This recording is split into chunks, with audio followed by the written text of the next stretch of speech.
पुण्यातील मेट्रो स्टेशनच्या पिलरला कार धडकली आहे। सुदैवाने या अपघातामध्ये कोणतीही जीवितहानी झाली नाही। या अपघातामधला कार चालक मात्र गंभीररीत्या जखमी झाला आहे।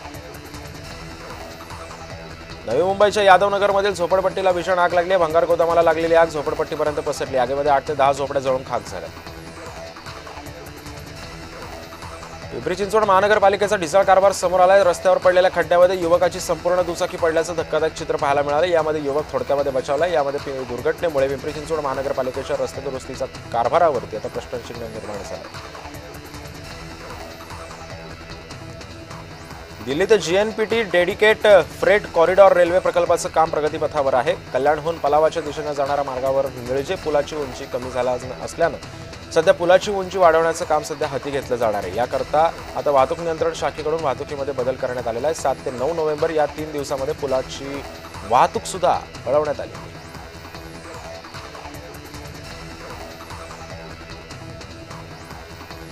भारतीय महिला क्रिकेट संघातील खेळाडू मुख्यमंत्र्यांची भेट घेणार आहेत। शुक्रवारी मुख्यमंत्र्यांच्या निवासस्थानी भेटीचा कार्यक्रम आयोजित करण्यात आला असून उपकर्णधार स्मृती मानधना, जेमिमा रॉड्रिग्ज आणि यांचा सत्कार सुद्धा करण्यात येणार असून फिरकीपटू राधा यादवचाही यावेळी सत्कार केला जाणार आहे।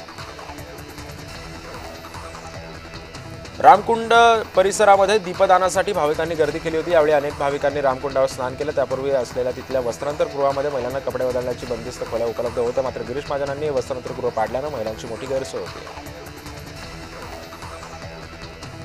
मंत्री नितेश राणेंनी नाशिकच्या गोदा घाटावर नियमित होणाऱ्या गोदा आरतीला हजेरी लावली। नियमित होणाऱ्या रामतीर्थ सेवा समितीच्या गोदा आरतीला नितेश राणे उपस्थित होते।